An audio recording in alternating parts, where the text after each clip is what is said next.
Tapi tanda-tanda kerajaan sorga sudah harus kita alami di dunia di mana kita ada. Di rumah di mana kita tinggal. Di gereja di mana kita beribadah bersama-sama. Tuhan Yesus mengajar berdoa, jadilah kehendak-Mu. Di mana? Di bumi. Seperti di surga. Surga yang sudah baik itu tidak usah urus surga lagi. Tapi tanda-tanda kerajaan surga mesti dialami di sini. Di dunia. Di tempat di mana kita tinggal tadi.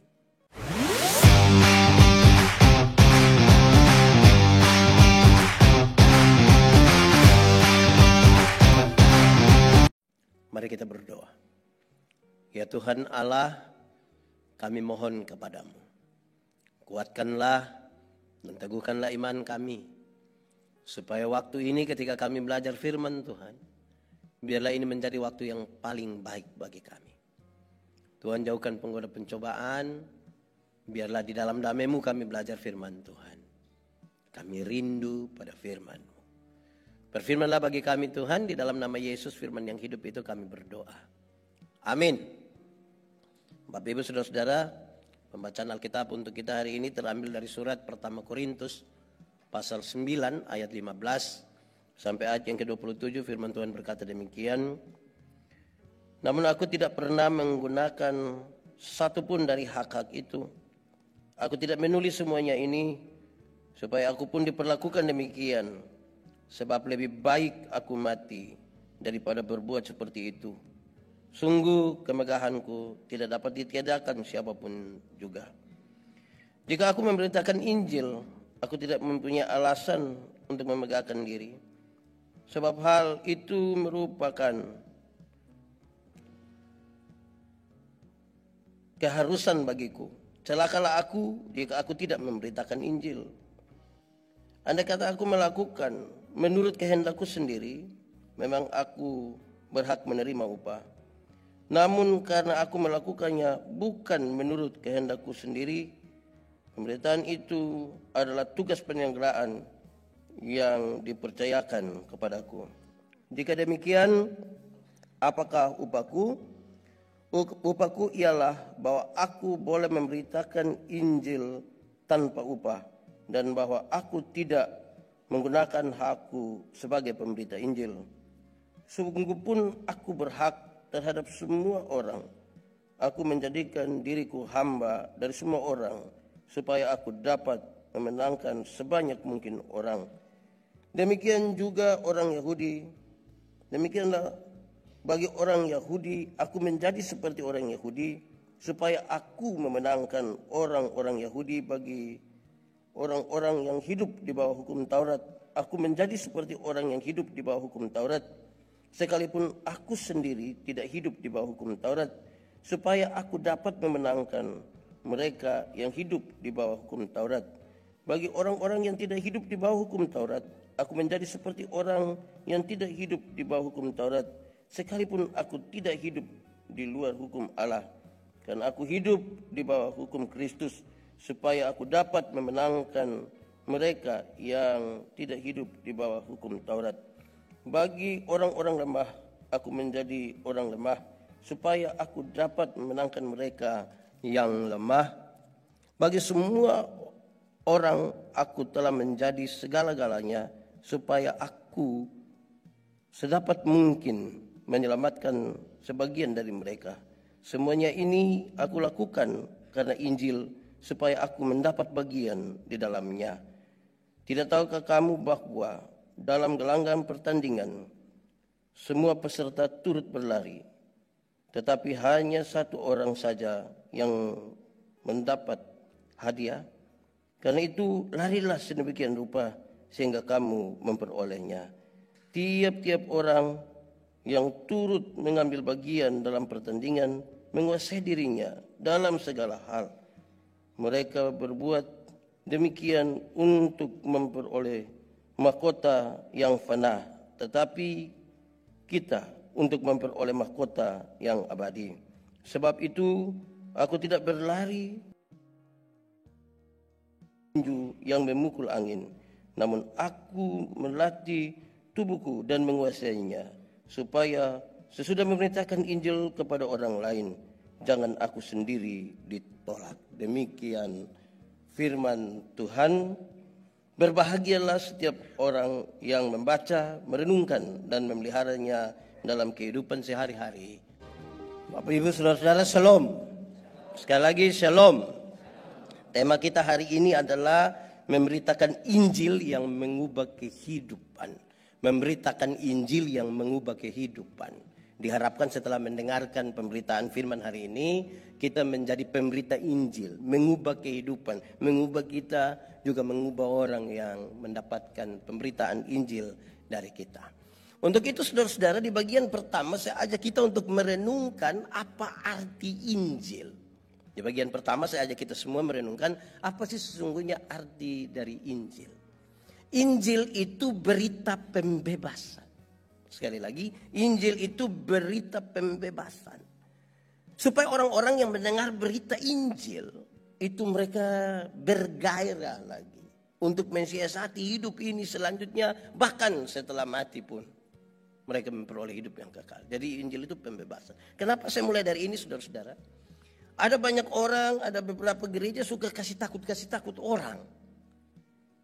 Kalau kita baca perjanjian lama itu kita temukan kata celakalah, celakalah, celakalah, celakalah.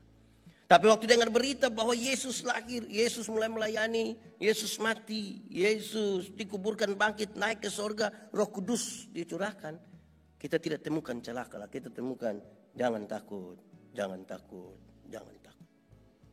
Tadi beberapa orang yang saya bilang, beberapa gereja suka pergi ke kampung-kampung. Apalagi kalau pas Paskah itu mereka suka putar film neraka. Orang nonton film neraka terus mereka ketakutan, mereka pendeta. Neraka, saya tidak pusing dengan neraka. Ya minimal pendeta mesti tahu. Saya tidak tahu juga tidak apa-apa. Karena kalau saya harus masuk surga, bukan karena ketakutan hukuman di neraka. Saya masuk surga karena Tuhan Yesus mati bagi saya. Begitu. Bukan bikin takut. Yang biasa bikin takut orang itu. Itu setan itu. Saudara-saudara, saya melayani di rumah sakit. Kalau pergi ketemu nenek-nenek, oma-oma yang sudah sakit berat, saya bilang, oma kita berdoa ya. Iya pendeta. Tapi saya doa habis mungkin oma sudah mati. Tapi nanti oma mati masuk surga. Kita jelaskan sedikit. Terus dia bilang, pendeta mati sekarang mati besok sama saja. Tuhan yang memberi, Tuhan yang mengambil. Terpujilah nama Tuhan. Bahkan di lorong-lorong kematian pun, dalam lembah kekelaman, orang masih punya harapan hidup. Supaya kalau ada anak muda satu datang bilang ke saya, pendeta Yandi, yuk saya rasa saya ini manusia paling berdosa. Saya bilang, Adi jangan takut, pendeta juga orang berdosa. Tapi kasih Tuhan itu lebih besar dari kita dua punya dosa. Itu pembebasan. Bayangkan kalau ada anak muda datang bilang saya, pendeta saya rasa saya manusia paling berdosa. Saya bilang, iya, saya lihat engkau punya muka, ini muka berdosa. Saya lihat. Engkau ini kalau tidak bertobat nanti kaki tangan patah buang semua. Itu berita apa itu?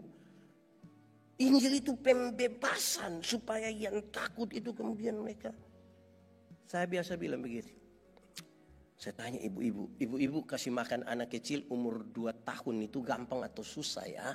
Mereka bilang susah pendeta. Lari-lari kita kejar. Sudah 30 menit kita bilang ini anak tidak bisa mengerti orang tua sedikit. Saya bilang anak umur 2 tahun suruh mengerti dia punya mama yang 40 ini bagaimana. Kalau anak tidak mau makan kasih tahu dia bye-bye. Jangan kasih takut. Kasih tahu dia adek makan saya. Ayo biar saya. Ayo. Ini anak tidak mau makan, kami di kampung dia punya mama suka bilang begini. Makan itu ada om. Wow. Jadi itu om juga. Wah. Baik. Kasih takut ini. Kalau malam-malam anak-anak belum bisa tidur, kasih tahu dia baik-baik adek, ayo bobo sayang, ayo bobo. Biar besok pagi bangun lebih tempo. Tuh ayo sayang. Adek belum bobo, papa mama bobo duluan nanti. Ayo. Ini anak-anak belum mau tidur, dia punya papa mama sepakat kasih mati lampu. Terus dia punya papa keluar dari pintu belakang menuju jendela kamar. Dengan yakin sekali dia punya papa garuk jendela. Dia punya mama sengaja kaget di dalam. Hah? Itu. Om, adik subobo om. Ini keluarga tipu-tipu. Ini apa yang mau kita ajarkan untuk mereka bebas dari ketakutan. Injil itu pembebasan. Sekali lagi, supaya orang dibebaskan dari rasa takut, rasa bersalah, semua rasa yang mengekang dia, untuk dia bisa hidup dan mensiasati hidup ini dengan baik. Pendeta, lalu Injil yang seperti apa? Ada dua, berita pembebasan itu ada dua. Yang pertama, pembebasan dari hukuman atas dosa-dosa manusia. Mati masuk surga. Itu harus disampaikan ke seluruh dunia bahwa saudara percaya pada Yesus dan saudara mati masuk surga. Itu harus diberitakan. Harus. Kalau sebentar saudara pulang, pendeta kasih uang satu orang 100.000. Saya yakin saudara senang. Mungkin saudara cerita orang di luar bilang, kau rugi tadi tidak ke gereja. Itu pendeta yang kepala botak kasih kita uang. Kan saudara bisa cerita begitu. Pertanyaannya, Tuhan Yesus mati bagi kita itu harganya di bawah 100.000 atau di atas 100.000? Lebih murah atau lebih mahal? Lebih mahal. Pertanyaannya, kalau memang lebih mahal dari 100.000, sudah cerita orang? Sudah cerita orang? Kita tidak cerita. Dapat kiriman pulsa 20.000 saja kasih tahu seluruh dunia. Media sosial, dunia nyata, dunia maya, dia tulis terima kasih, pulsa sudah masuk. Besok lagi ya, pulsa 20.000 cerita seluruh dunia. Yesus mati bagi kita, tidak berani kita cerita kepada orang. Mesti cerita. Kenapa saudara-saudara? Karena memang hal itu serius betul-betul itu. Tuhan mati bagi, mesti cerita. Saudara-saudara, yang kedua, Injil itu berita pembebasan supaya mereka yang hidup di dunia ini aman. Nikmati ini hidup yang benar begitu. Saya biasa tanya orang bilang, surga lebih baik atau dunia lebih baik? Boleh jawab, surga lebih baik atau dunia lebih baik? Surga. Yakin? Berarti surga lebih baik dari dunia. Amin. Kalau begitu siapa mau pergi sekarang? Kan surga lebih baik dari dunia. Ada yang mau pergi sekarang? Ya, saudara belum mau pergi. Kau lebih suka hidup di tempat yang kurang baik. Pendeta, belum waktu Tuhan. Apalagi anak-anak masih kecil lagi. Oke, kita belum pergi ke surga karena belum waktu Tuhan. Tapi tanda-tanda kerajaan surga sudah harus kita alami di dunia di mana kita ada. Di rumah di mana kita tinggal. Di gereja di mana kita beribadah bersama-sama. Tuhan Yesus mengajar berdoa, jadilah kehendak-Mu. Di mana? Di bumi. Seperti di surga. Surga yang sudah baik itu tidak usah urus surga lagi. Tapi tanda-tanda kerajaan surga mesti dialami di sini, di dunia. Di tempat di mana kita tinggal tadi. Kami besar dari satu lagu dulu. Biar ku miskin ilmu, uang tidak punya. Tapi ku punya Yesus, senang selamanya. Saya tanya orang, yakin kalau miskin senang? Ada yang yakin kalau miskin senang?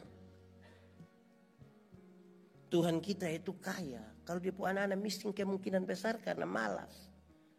Dunia harus disampaikan bahwa kamu butuh pembebasan. Tuhan kita kaya itu.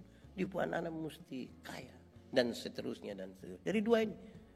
Keselamatan jiwa. Tapi dunia mesti bebas dari kebodohan. Keterbelakangan, dunia mesti bebas dari penindasan.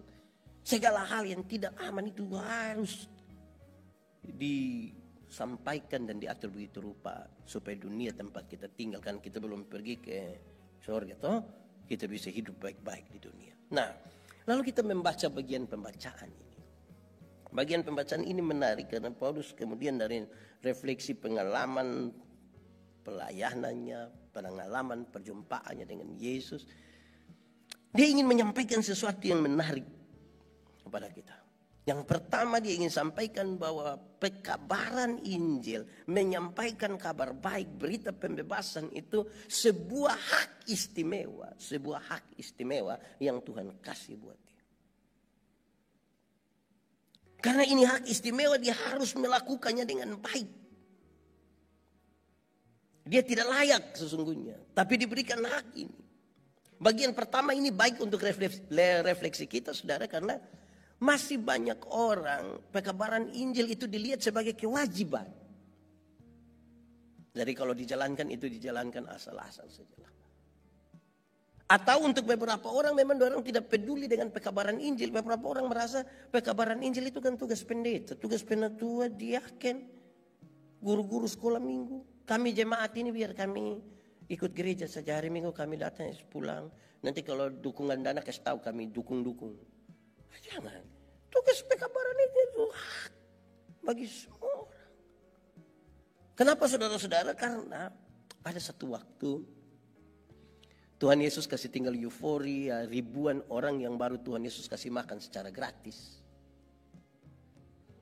Mereka cerita-cerita tentang mujizat yang luar biasa. Itu Tuhan kasih tinggal dorang. Tuhan pergi ke Gerasa. Di Gerasa Tuhan bertemu dengan satu orang yang kerasukan legion. Legion berarti ini orang dia kerasukan roh jahat, kira-kira 6.000 roh jahat. Bayangkan kita pun teman pelayanan yang hanya satu roh jahat dia punya otak, kita pusing. Apalagi kalau 6.000 roh jahat. Ini orang terlalu jahat. Jahat bagi orang lain, bahkan jahat bagi dirinya sendiri. Untuk beberapa orang manusia jahat begini lebih baik mati daripada dia hidup. Tapi Tuhan Yesus tidak.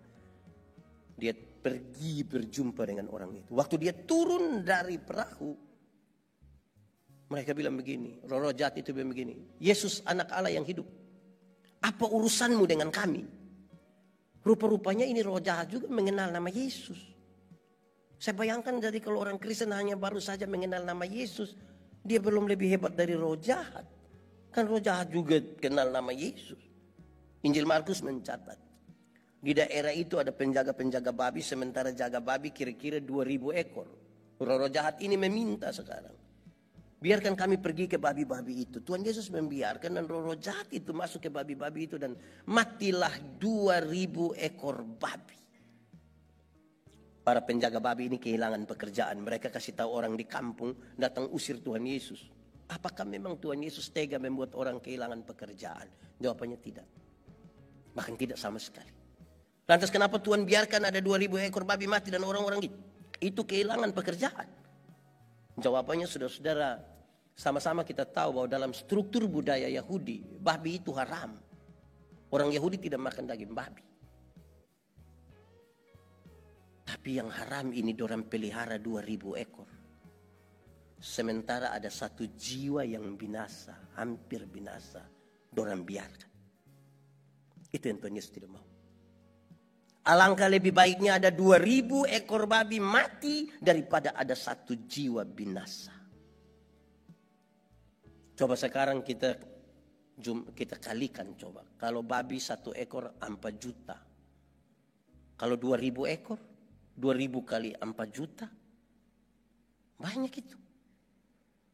8 miliar harga satu jiwa yang hampir binasa. Saya bayangkan belum ada gereja-gereja siapkan dana 8 miliar untuk pekabaran Injil. 8 miliar. Pertanyaannya, siapakah orang gila itu? Saya bayangkan orang gila itu juga kita bisa saja kita punya suami. Orang gila itu bisa saja kita punya istri, bisa saja tetangga, bisa saja. Ada ibu-ibu cantik-cantik, bagus-bagus datang gereja sendiri. Terus pendeta bilang, ibu kenapa datang sendiri? Mana suami? Terus saya bilang, pendeta tahu sendiri. Sudah tahu suami begini kenapa ambil resiko? Nah saudara-saudara, ini menjadi sesuatu yang penting dan dia bilang ini hak. Dari refleksi itu dia kasih naik. Karena ini merupakan sebuah hak. Saya akan mengerjakannya tanpa upah. Tanpa upah. Saudara-saudara serius sekali. Kenapa? Karena Paulus sadar, dia tahu betul.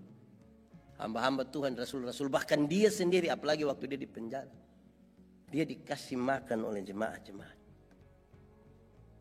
Tapi dia kasih tahu bahwa bukan karena itu. Dia memberitakan Injil bukan untuk cari makan. Dia tidak mau bikin proyek di situ supaya dia dapat makan minum, dapat dana dari mana-mana, tidak. Tapi kan ini yang harus dia sampaikan.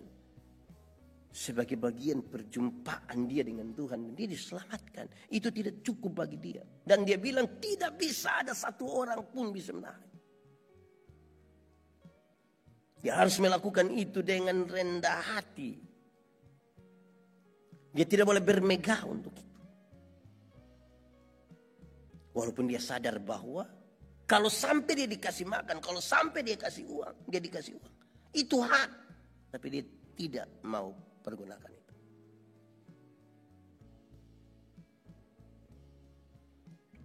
Lalu dia bilang, lalu upahku apa? Dia bilang, ini kan bukan pekerjaan. Ini hak yang saya lakukan. Lalu upahku apa? Upahku adalah kalau aku bisa memberitakan, menyampaikannya dengan baik, dengan sukacita, dengan benar, dengan sukacita, dengan benar, itu upah. Sebuah sukacita besar karena ada orang yang boleh diselamatkan lagi. Bagi itu sebuah sukacita. Sangat penting saudara-saudara, upahnya bukan uang. Upahnya adalah kalau dia melakukan segala sesuatu dengan baik, penuh sukacita, dengan benar. Nah, itu bersukacita lagi. Saya bayangkan betul kalau ada satu orang bertobat itu, malaikat di surga bersorak-sorai. Dan karena itu semua saudara-saudara dia bersedia masuk ke semua wilayah, masuk ke semua tempat. Baik orang Yahudi bukan orang Yahudi, yang hidup di bawah hukum Taurat atau bukan, mereka yang punya kelas sosial tinggi atau yang bukan, tetap dia mau pergi ke situ. Dia tidak mau membatasi dirinya hanya pada wilayah tertentu atau pada orang tertentu. Saya kira ini penting saudara-saudara sebagai bagian refleksi gereja-gereja para hamba-hamba Tuhan pada hari ini. Kadang-kadang sebagai pendeta ini saya juga pilih-pilih jemaat ini. Kalau jemaat yang kaya itu kita pergi rendah hati sekali. Kita bilang, apa kita doa. Doa untuk keluarga, kok istri, suami, usaha. Lama-lama itu Bapak tidak omong, kita yang omong kembali ke dia. Tapi kalau pergi di orang susah, kita bilang tutup mata kita berdoa. Kalau mati mungkin itu jalan-jalan Tuhan sudah itu. Kasihan dia itu. Jadi tidak boleh ada yang membatasi. Nah saudara-saudara, lalu kaitan dengan tema ini, apa yang harus kita bawa pulang? Apa yang harus kita bawa pulang supaya memberitakan Injil yang buat kita dapat mengubah kehidupan. Di awal saya ingin sampaikan kepada kita bahwa dua hal awalnya. Tidak ada manusia bisa bikin tobat manusia, tidak ada. Yang bisa bikin tobat seseorang itu Tuhan. Tugas kita adalah menyampaikan dengan benar, menyampaikan dengan baik. Supaya pendeta Yandi jangan bilang saya berkhotbah di kota ini dan 20 orang menyerahkan diri. Itu bukan siapa-siapa. Bukan kita. Tapi kita harus menyampaikan dengan baik, dengan benar. Atau yang kedua saudara-saudara, kalau kita lihat tadi Paulus menggambarkan bahwa ini hak. Dia kerja bukan untuk upah.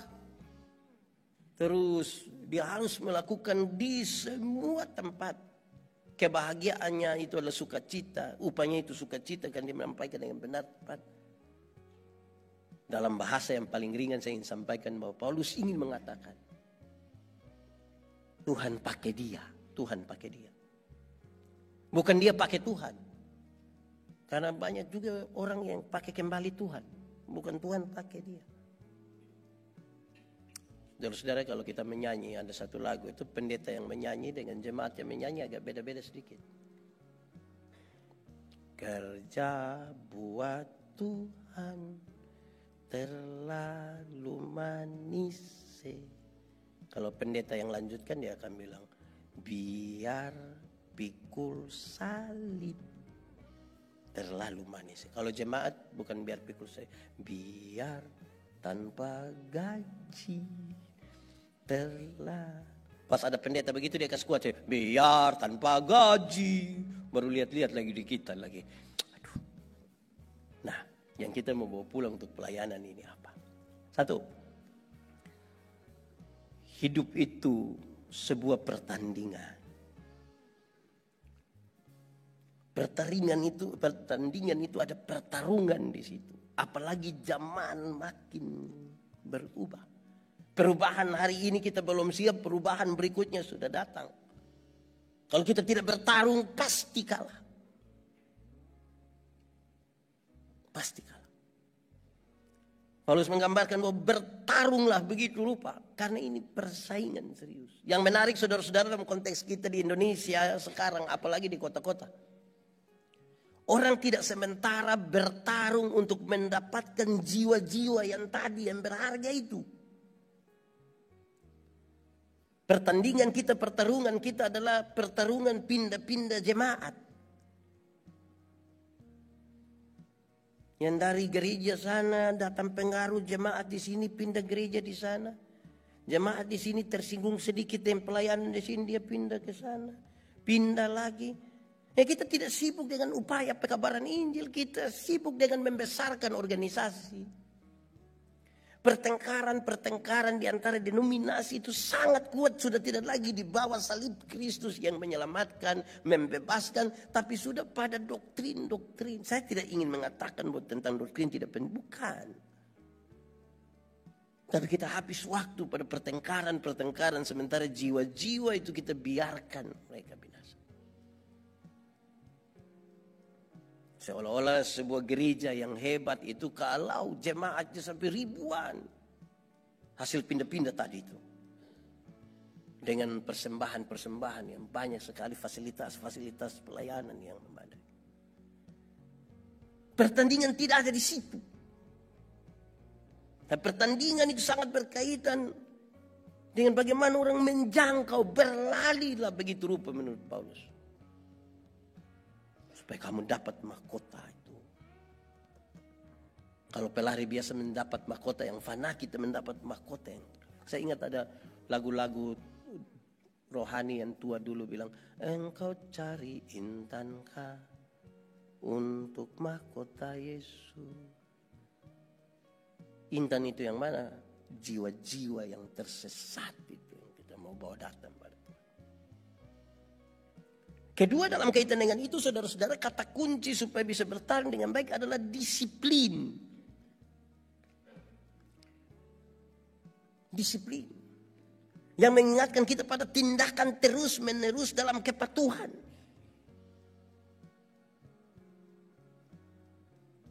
Kami melatih anak-anak kecil untuk menginjil.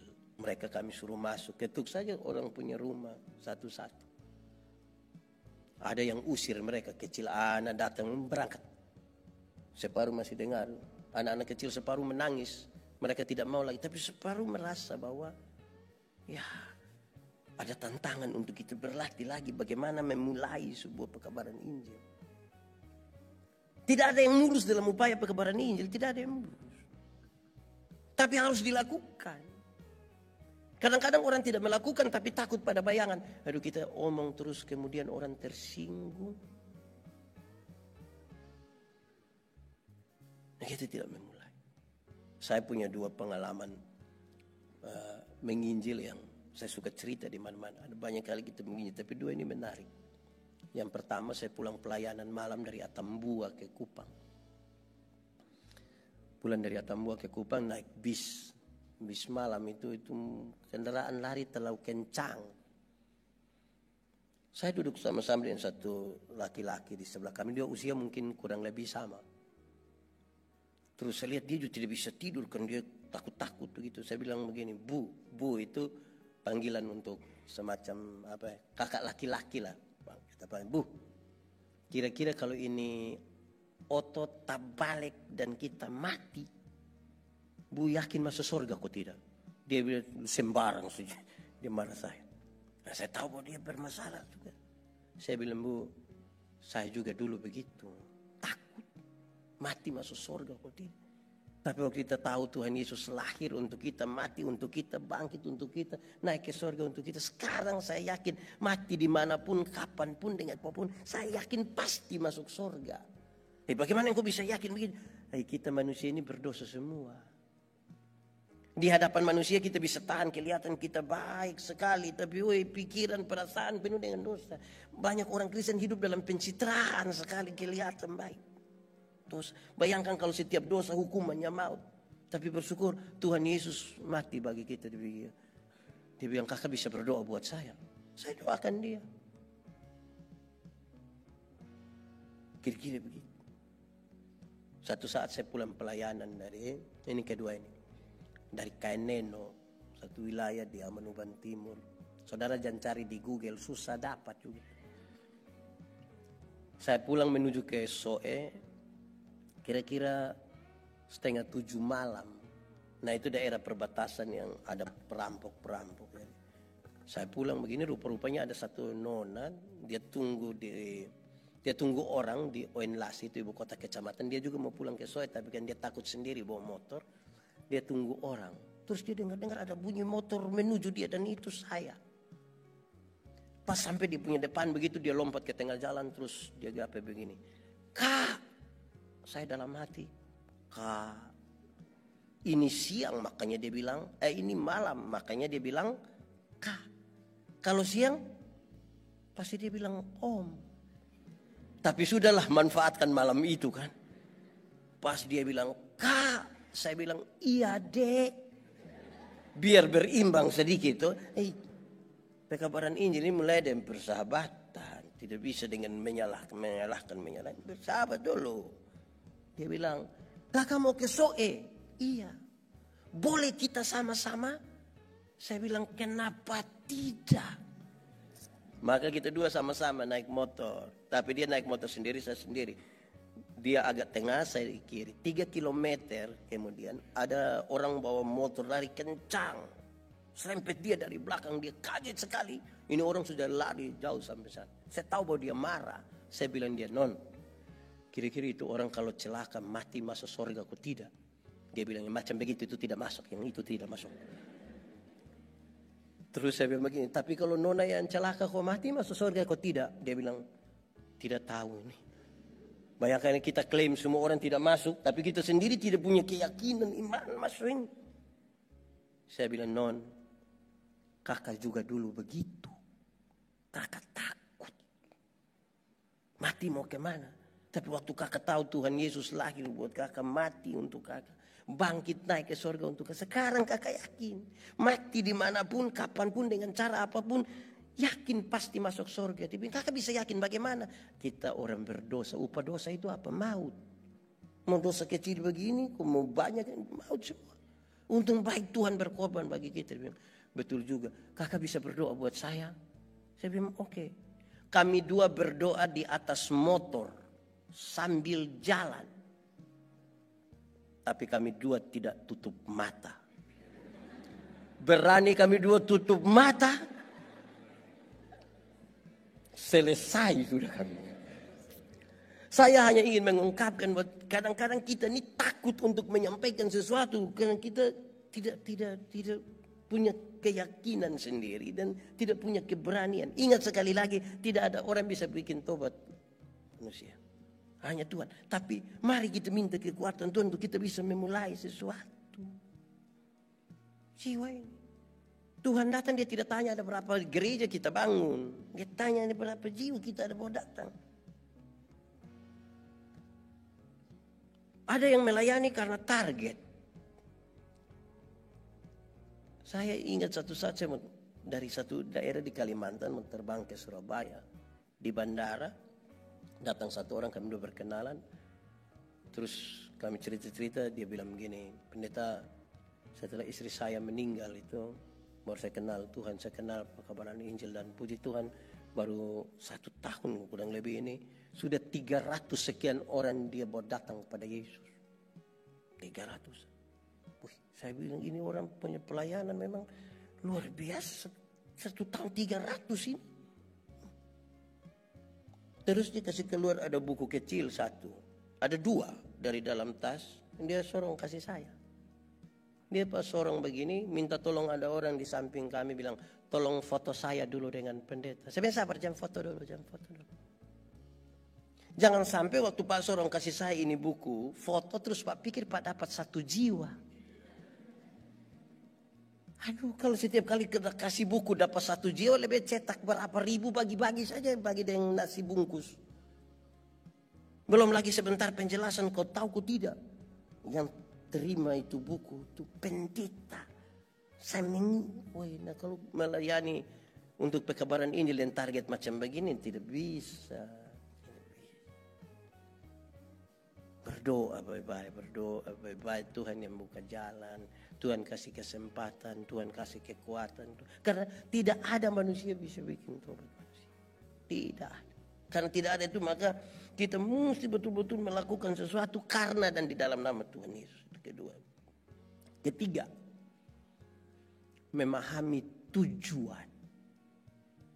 Tujuan kita ini apa ini? Melayani untuk apa? Pekabaran Injil ini untuk apa? Penjelasannya menarik saudara-saudara dalam teks tadi. Orang yang tahu tujuan itu orang yang menguasai dirinya. Orang yang menguasai dirinya dia tahu tujuannya kemana. Saya pakai contoh gini. Kalau kita keluar dari ini gereja, kita mau pergi ke kantor wali kota Surabaya. Di depan itu ada pilihan belok kiri atau belok kanan. Yang kuasai diri dia tahu bahwa kantor wali kota kita harus lewat begini. Di tengah jalan ada pilihan mau putar begini kok lurus belok kiri, yang mau ke kantor wali kota dia tahu bagaimana menguasai. Ada teman-teman panggil tidak kantor wali kota. Tujuannya. Kalau orang tahu tujuannya itu memang betul-betul difokus di situ. Contoh ya, ini saya dan Pak Sinto ini kami dua mau perang lawan orang. Musuh bawa senjata, kami dua juga bawa senjata.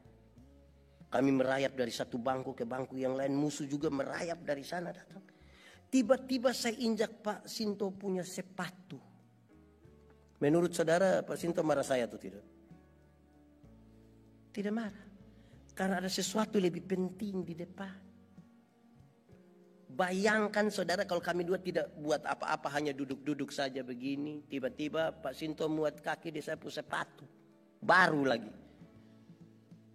Pasti pakai bahasa kupon setendang. Kau tidak ada mata. Minimal. Orang yang tahu tujuannya tidak ada waktu untuk bertengkar. Tidak ada waktu untuk berkelahi. Yang dia tahu dia punya tujuan tuh. Keempat, menegaskan itu saudara-saudara. Menegaskan itu. Bahwa kita tahu harga dari tujuan itu. Harga dari tujuan itu. Mahal sekali tuh. Tuhan itu mau mati bagi kita. Tuhan, saya bayangkan itu. Terlalu mahal. Terlalu berat. Terlalu luar biasa. Kita terlalu berharga di hadapan. Pekabaran Injil menjadi sesuatu yang penting bagi panggilan kita bergereja. Harganya memang mahal sekali. Sekali lagi tidak mulus. Ada satu waktu Paulus dapat laporan dari teman-teman jemaat di Korintus. Ini Paulus, jemaat sudah mau pecah. Pecah karena apa? Karena dua alasan. Pertama, jemaat lagi sibuk membanding-bandingkan pelayan. Jemaat separuh bilang pelayan yang baik itu harus seperti Paulus. Satu kali berkhotbah itu 2.000, 3.000 orang bertobat. Separuh yang tidak. Pelayan yang hebat itu mesti seperti Apolos. Mau khotbah 5-6 jam kami tidak mengantuk. Ini Paulus dan Apolos tidak tahu. Tapi jemaat lagi mengelompokkan diri. Sebagai pengikut-pengikut. Nah itu memecahkan jemaat. Ini potensi konfliknya tinggi. Ada banyak jemaat ini yang hanya hidup banding-banding pendeta. Saya tidak tahu di sini, tapi di beberapa tempat, saudara, kalau pendetanya ada 2-3, dia lihat di warta jemaat dulu, warta mimbar itu. Kalau pendeta ini yang pimpin, setan itu, kita tidak bisa pergi. Lebih baik dia pindah. Apalagi pilihan bergereja di Surabaya begini banyak ini. Apalagi kalau separuh pakai makan lagi. Enak sudah gitu. Itu pertama. Kedua, jemaat hampir pecah karena jemaat tidak sibuk melayani. Dorang sibuk membanding-bandingkan karunia-karunia. Paulus menggambarkan karunia itu ada dua kelompok. Karunia motivasi dan karunia manifestasi. Karunia motivasi itu seperti berkhotbah, menyanyi, mengajar, mendampingi orang. Karunia manifestasi itu seperti menyembuhkan orang, bicara dalam bahasa roh, menerjemahkan bahasa roh. Ini dipakai untuk pembangunan jemaat. Tapi mereka tidak pakai untuk pembangunan jemaat. Mereka banding-banding siapa punya karunia yang lebih besar. Paulus bilang kamu seperti anak-anak saja. Ini baru minum susu, tidak bisa dikasih makanan keras kalau tiap hari hanya membanding-banding begini. Di pasal 12 pertama Korintus Paulus kasih tahu, aku akan memberitahukan kepada kamu karunia yang paling utama. Di pasal 13 Paulus sampaikan, dan karunia yang paling utama itu adalah kasih. Dia sampaikan ayat 1 sampai ayat 4. Sekalipun engkau tahu seluruh bahasa di dunia, bahkan bahasa malaikat sekalipun engkau tahu, tapi kalau kasih tidak ada padamu, engkau seperti gong.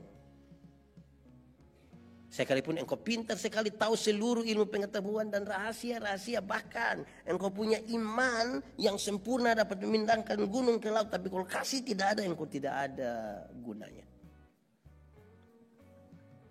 Sekalipun engkau memberi semua yang ada padamu, bahkan tubuhmu pun engkau beri untuk dibakar, tapi kalau kasih tidak ada, engkau tidak ada faedahnya.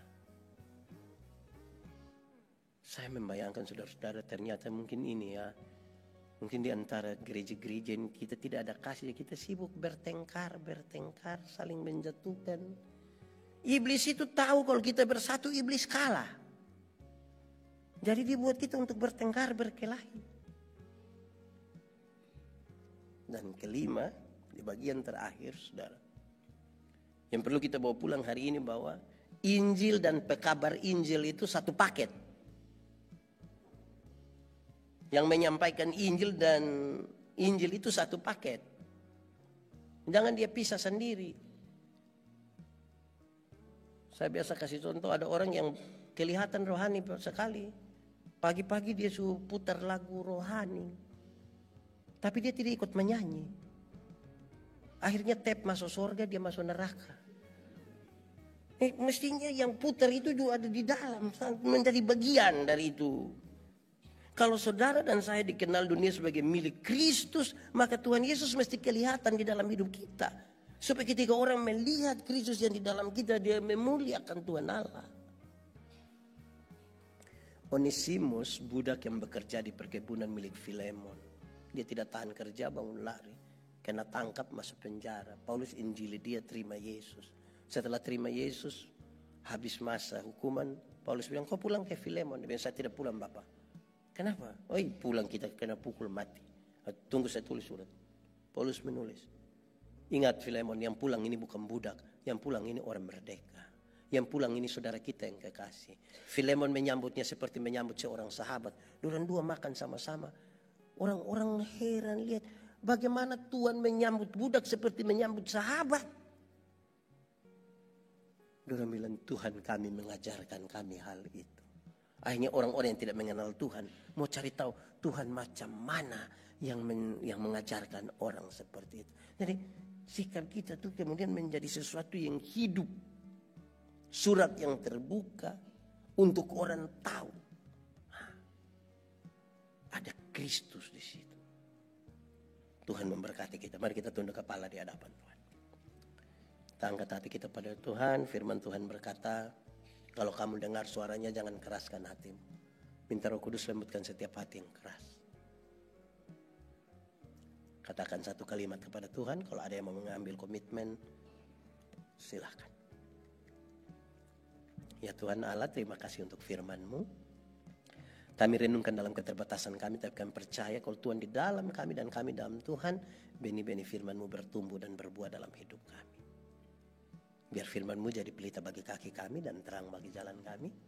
Biarlah kami mau untuk menjadi pekabar Injil yang benar, yang penuh sukacita dan memuliakan Tuhan.